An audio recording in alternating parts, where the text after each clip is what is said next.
What's up, you guys? It's your girl, Mika Chanel, back with another edition of Mika Chanel is Just Saying.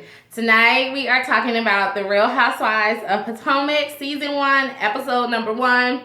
I have not forgotten about The Real Housewives of Atlanta, but I'm just not really feeling the ladies, and I don't know. I'm going to do a blog. I'm going to blog on the latest episode, but I don't know. I think I'm just getting sick of Atlanta.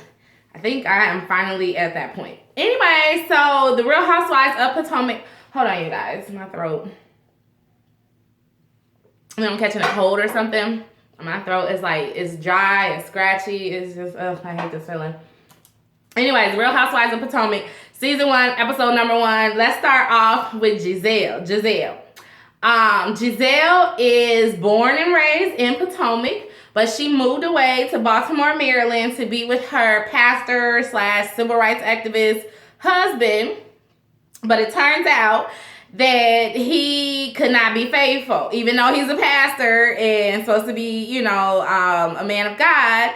But I guess he is just still a man, and so he couldn't keep it in his pants. She got tired of him, so she left him and she moved back home to Potomac. She says that she has a legacy in Potomac. Her father was one of the first black people in the Texas legislature. He also did a lot of civil rights work. I guess he worked with like Dr. Martin Luther King Jr. and some other civil rights activists back in the 60s. So she says that she has a pedigree, and that's basically what it takes to live in Potomac. According to Giselle, you have to either have a pedigree or a whole lot of moolah. So you either have to have one or the other in order to move to Potomac. I'm like, does it say that on the Welcome to Potomac sign? Like, no pedigree, no money, turn around, can't bring your ass in the city limits. What the hell? I don't even understand, but I guess it must just be a really expensive place to live. I don't know. I never even heard of Potomac. I'm thinking anywhere in Maryland can't be that upscale, but but I don't know. I guess it is. Whatever. So yeah, like I said, she is born and raised there. I think that's pretty much all I wanted to do was talk about with her. It was like a cute scene with her and her daughters. They were baking. I guess she's a really good baker. She cooks and all of that womanly stuff. So yeah, so that is Miss Giselle. She's really a pretty girl. She's got green eyes. I'm like, is she biracial? But then I'm like, she can't be biracial because she said her dad was like the first black guy in the Texas legislature, and then they showed a picture of what I'm assuming is her mother, which was a black lady. So I don't know where the hell these green eyes came from, but I guess everybody done mixed and mingled and done a whole bunch of stuff. So you never know what kind of recessive genes you got going on in your family. Anyways, but yeah, like I said, she's a really pretty girl, and I think all of the ladies are pretty in their own way. Anyways, let's move on. Who's next? Katie, oh my goodness, Katie likes the white boys, y'all. Katie is also born and raised in Potomac. She comes from a philanthropic family. They give away supposedly like hundreds of millions of dollars every year in like charity work and just different philanthropic endeavors that they do every year. Katie says that growing up, there's a thing called gala season. And so she was like, every night she was in a ball gown going to some kind of event. And I guess she had moved away to New York for a while, and she modeled a little bit. She dated Russell Simmons. And when they showed the picture of her and Russell Simmons, I swear I have seen that picture before. I didn't know who she was, but I'm pretty sure I've seen that picture before. But then again, a lot of his girlfriends and wives tend to look alike. They tend to be the same type of girl. Anyways, so Katie right now is dating this white Jewish guy. I guess she says she likes Jewish guys. I guess, I don't blame her though. I think if I were to date a white guy, I don't know. I think I'd date a Jewish guy, maybe Italian. I like the darker features is what I like. Anyways, I don't know why I brought that up. Because of course I'm married, so hopefully I won't be dating again for the rest of my life. That is my plan. Anyway, she has 3 kids under the age of 3. I'm like, what? How do you have 3 kids under the age of 3, girl? You just popping them out every 10 months? What the fuck? You know, but she left her husband. She's no longer with her husband. She was married. I don't know. I don't know if she said how long she was married, but they had them damn kids pretty fast to have 3 under 3. And she said she was like 4 months pregnant when she decided to leave him. And then like a year later, she ended up meeting her now boyfriend. I cannot think of what his name is right now. I'm like, she must got some dynamite up between her legs, or her family got lots of moolah, or she is just like, he must have been following her around, her career or something. Because I'm like, it is not a lot of men that will take on that kind of responsibility. Now, it's one thing to have 3 kids. It's another thing to have a 1, a 2, and a 3-year-old. Like, come on, damn. Whoa. That's a lot. But, you know, she said they make it work. You know, he's great with her kids. She wants to marry him. I don't think he wants to marry her, but she wants to marry him. It was so funny the way he was like, did you notice my haircut? My husband does that all the time. He's been getting the same haircut, y'all. We've been together like 18 years. He's been getting the same damn haircut for 18 years. But yeah, every single time he goes to that damn barbershop, I have to, if I forget, to compliment him on his damn haircut, y'all. He like, so, did you notice I got my haircut? Like, motherfucker, yeah, I noticed. Shit. But it looked the same as it did last week, just a little bit shorter, okay? Well, you been getting your haircut the same way for 18 years. Damn. Calm down, okay? Anyway, so yeah, so that is, that's Katie. She's, you know, she's a pretty petite girl. She just kind of seems a little flighty, a little bit. Like, she's kind of up in the clouds a little bit. I'm not sure. Next up is Robin. Miss Robin. She is biracial. Clearly, she's biracial. And then I think in some of the previews, I heard her say that she was biracial. Hold on, you guys. I just need to dab my nose like really, really fast. It's running. I'm gonna like do this.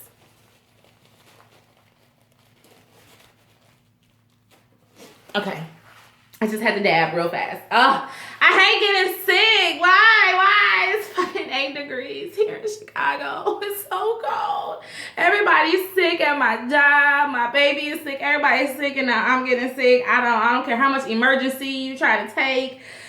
It just does, you know, you just can't get past the damn sickness around here. Ugh, so sick of it. Anyways, so what the hell was I talking about? Yeah, so Miss Robin, she's really pretty. She's light-skinned. I guess she's biracial. Yes, she did say she was biracial. She is in public relations. She said that she, most of the people in her family are like doctors or they are educators. And she didn't want to go into that life because she thinks it's boring. And she thinks public relations is a lot more fun, which I would probably tend to agree with her if you like people. And yeah, so she is divorced as well. However, her and her ex-husband still live together and they still share the same bed. Okay, what was the point of getting divorced now? I'm trying to figure that out. I guess he used to play, his name is Juan Dixon, I think his name is. Something like that. He was in the NBA. I think he's retired now. He's a cutie though, right? I guess he's retired now, and for some reason they can't let each other go. I don't know if maybe he can't afford 2 households while the kids are so small, on his pension from the NBA or what is going on. But I guess they were high school sweethearts, and they turned around and ended up getting married. And so, Giselle says that she thinks that they're going to get back together because he's not going anywhere. And I'm like, well, if you're still sleeping in the same bed, are you really apart? I mean, seriously, like what did you do besides sign divorce papers that just gave him free reign to go out and fuck anybody he wants to? Other than that, what did you do by divorcing him? You're still, it seems to be living the same lifestyle. She's, you guys are sleeping in the same bed, and I'm sure that's keeping you from moving on. So that's a little strange to me. She was getting ready to sell her wedding dress on eBay, which I ain't see anything wrong with it, shoot. I don't see anything wrong. Please, y'all know how much people pay for stuff on eBay. People be paying tens of thousands of dollars sometimes for certain things. Somebody paid I feel like $3,000 for a picture of an iPhone.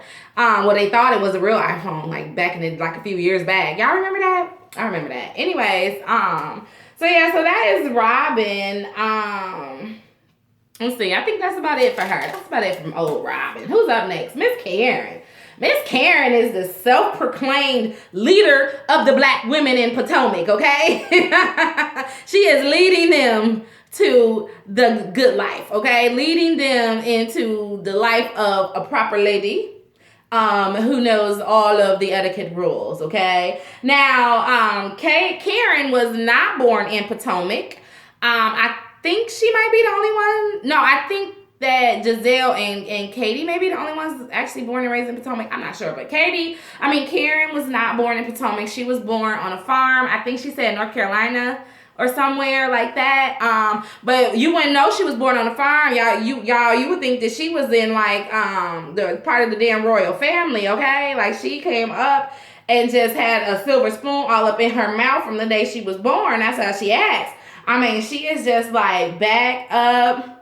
Just the way that she talks. She's a little condescending. The way that she talks to Giselle is very condescending. I'm like, ugh. She says that her husband is the Black Bill Gates, which I'm like, okay, why would you say your husband is the Black Bill Gates? If I was her husband, I wouldn't want to hear that.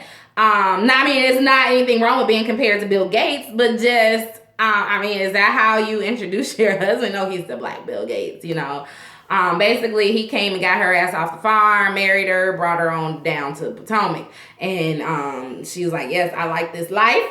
I am going to act like I am about this life until I am really about this life, okay? And she is fully entrenched in this etiquette and the rules. Which is making me wonder if she's gonna be like Countess Luann. Y'all remember how Countess Luann was in the beginning of the Real Housewives of New Jersey, and y'all know how Countess Luann is now, okay? Two different people, two completely different people, okay? So I don't know, maybe if later on in this season or next season or something, we're gonna see Miss Karen show her other side to us, Anyway, Giselle feels like she's a one-upper type of person. If you say, no matter how good you are at something, she's always better at it or whatever. I don't know. I think I might like Karen. She's gonna probably annoy the hell out of me throughout this season. But at the same time, I think she's funny. What did she say? She was like, people try to come for me all the time, but they never find me. I thought that was a good line, girl. That was a good line. I liked it. It was funny. But I think she's a little old to be acting the way that she does at the end of the day. Who is next? Last on the list is Miss Charisse. Okay, Miss Charisse is the coach's wife. I can't think of what her husband's name is right now, but he used to coach for the Washington Wizards. And he is now living in New Jersey, and he is coaching for Rutgers University, which some college coaches can make some moolah now, okay? I don't know how much he's making at Rutgers, but Rutgers is a pretty good school, and I'm sure that they have lots of money going on over there. But, what was I saying? Yeah, so he's in New Jersey, right?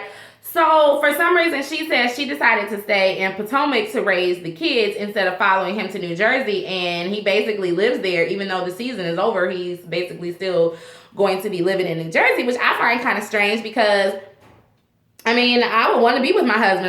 Don't you get lonely or whatever? Giselle's she's never even seen the woman's husband before. So, damn, girl, don't you get lonely? And why can't you live in New Jersey? I just don't understand. So, I thought that was very, very strange.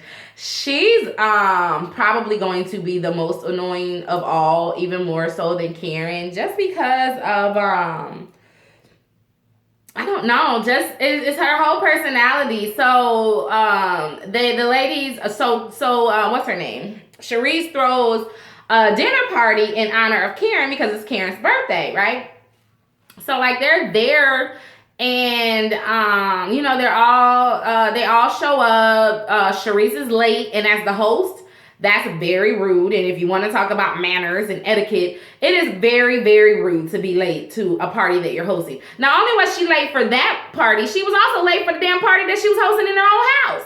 How the hell you gonna be late? If you're the host, you can't be late. You should be early, okay? Or at least on damn time. Your guest should never get there before you, okay? And then with Karen being the guest of honor, she was like super duper late. I don't agree with being late. There's no such thing as fashionably late. There's no such thing as if you know the proper etiquette for this occasion, then it's okay to be late. No, there's no reason to be late. And especially not to a dinner party like that where it's a sit down, you're at a restaurant, people are on the timetable, you know, on the time schedule, they need to get home to their kids or whatever they need to do. And they're not trying to sit around this restaurant drinking expensive ass martinis waiting on y'all motherfucking ass to get there, okay?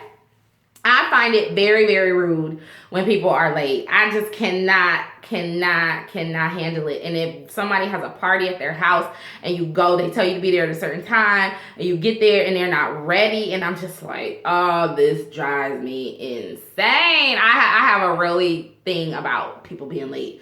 It's so disrespectful. It's so fucking rude. It's so like just self-centered and everything is all about me. That's how I feel about people that are constantly late, okay? And that chick done been late twice. So I'm thinking she's a chick that's constantly late. Charisse's ass, okay? Anyway, so I guess Giselle rubs Karen the wrong way at the party. Because Giselle is sitting kind of like a circular booth. You guys saw it. So Giselle is sitting like in the middle. But there's 5 ladies. So it's like somebody's going to be in the middle. And since Karen ass was so damn late, I mean, by then I'm sure they were a couple of martinis in, so you know, nobody's even really thinking about where the other person is sitting. Me personally, I wouldn't care if it was my birthday dinner and someone sat in the middle. I prefer to actually face everyone so that I can look at everyone when I'm talking. So I would have probably preferred to sit on the end. And preferably one where my right arm was free so I can eat. But this really rubbed Karen the wrong way. But instead of Karen just telling Giselle that night, like, you know, do you mind if I sit in the middle so I can, you know, be in the middle of everybody or whatever? Instead of her, like, you know, saying anything about it, she holds it in and then, you know, talks to her about it at the Charisse's crab boil party. Which I was like, damn, Giselle, that wasn't your damn day. Because first of all, she got shit on by Charisse. She offers to help Charisse with the crab boil because Charisse says she's going to cook the crabs herself. She offers to help her with the crab boil. So they get there. First of all, her and her friend get to, I can't even think her name, Charisse's house. And they have to walk. Like, I guess they can't drive up into her driveway. They have to walk. So they have she has like a valet out there and like taking people's cars. I'm like, well, can you drive them up to the damn door? I mean, that was like a long ass driveway for real. And so, you know, one, that was bogus. And then when they get in the house, it's kind of like, almost like Giselle was brought there as hired help or something because, you know, they have a little small talk in the kitchen and then Charisse disappears upstairs like, okay, I'm going to go ahead and get dressed. And it's like, okay, so she leaves them down there. Now, Giselle was being a little goofy, but I don't think that she did anything wrong.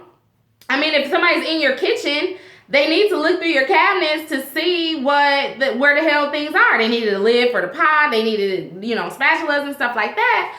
I mean, they were being a very, very goofy with the whole ice crusher thing and all of that, but I don't think it was that deep. And so Giselle decides to go upstairs to check on Miss Charisse, but Miss Charisse doesn't like the fact that they're coming up her stairs and they're yelling. I think it was more so the fact that Charisse's guy friend was coming up the stairs as well, which I kind of get that. You don't want some strange man walking through your house, coming up to your private, you know, bedroom area or whatever. But I just thought that there was a better way to handle it. Now, she heard them downstairs, you know, in the kitchen calling for the housekeeper and all of this. So, you know, they needed help. Like, if it was me, I would have, first of all, I would never have left anyone in my kitchen so that I can go get a mani-pedi in the bathroom. I would not have ever done that. But if you are going to do that, you know, you come back and you check to make sure everything's going smoothly. Make sure they have everything that they need. It's not their kitchen, you know, and she's doing you a favor.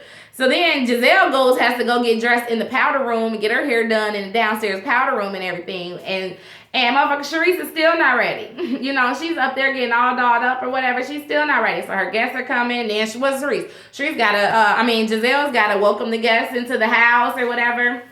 Now, the chick that came in with that yellow romper, that was bad. I like that. I love a romper, a jumper. I just love one-piece outfits. That romper was so cute. And I'm like, ooh, I'm definitely keeping that in the back of my mind for when we go on our trips this summer, because that romper was too cute. This chick wants to be on TV, though. She was just talking. Wasn't she talking loud? Oh, no. I have to talk to her. This is not going on in her house. I mean, like, who the hell are you? Anyway, so then when everybody gets there, you know, Giselle tells Karen and the other chick in the romper about what happened. And when the chick goes off to ask Charisse about it, Karen decides that this is a good time to tell Giselle that she was upset with her. She hands her this like mirror that has 5 etiquette rules of attending a birthday party on it. First of all, I would have threw that damn gift right back at her. Don't tell me how to act. I'm a grown-ass woman, okay? I know how to fucking act. Thank you. And then all this whole ghetto and Section 8 and all this bullshit. What? Are you serious? Come on. Like, I just cannot stand sometimes black people that have a little bit of money or have some kind of status or, you know, higher status or whatever. They get so phony acting and fake, and it's just so obviously phony and fake, and it's so annoying. And it's like, you know, when you come across people that are really used to being in those types of environments and actually has like real money, and it's just, they don't really act like that. They really don't. Well, at least the ones that I meet, like, because I grew up with a lot of people that, you know, have money. Their dads were like lawyers and whatnot, and they had big houses and things.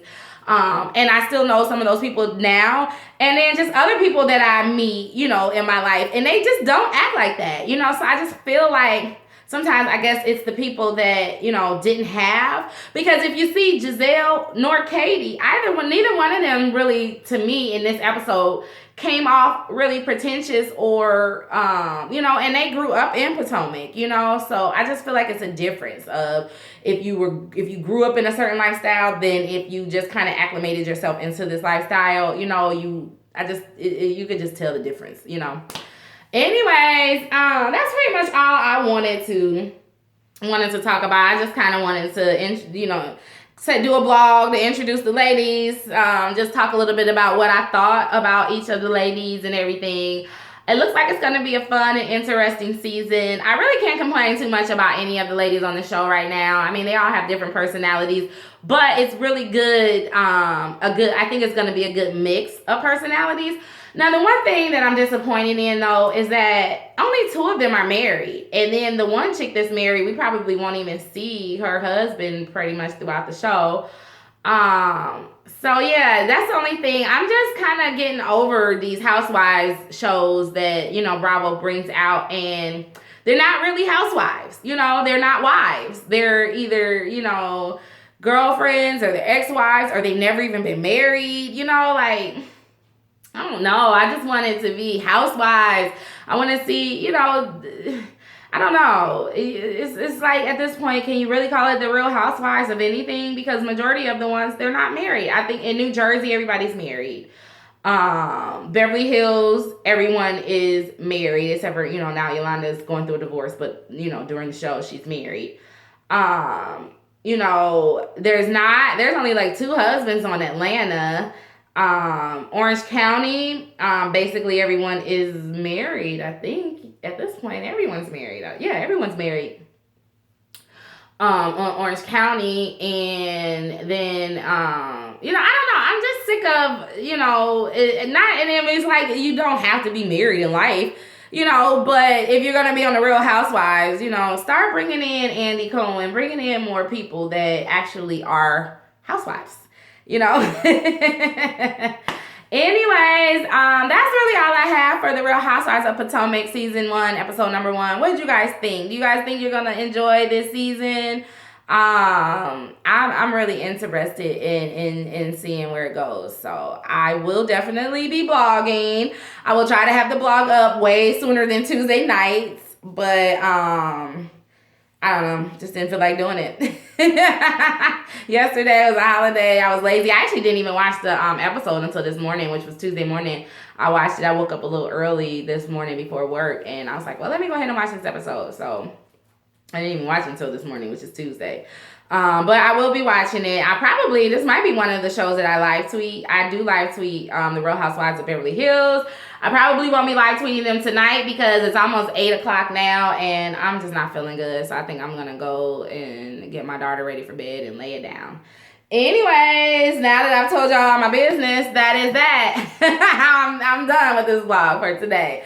So, like I said, tell me what you think down below. Rate this vlog, share this vlog, subscribe to my channel if you're not already subscribed. And until next time, please stay real, stay safe, and stay tuned to Mika Chanel Is Just Saying. Bye-bye.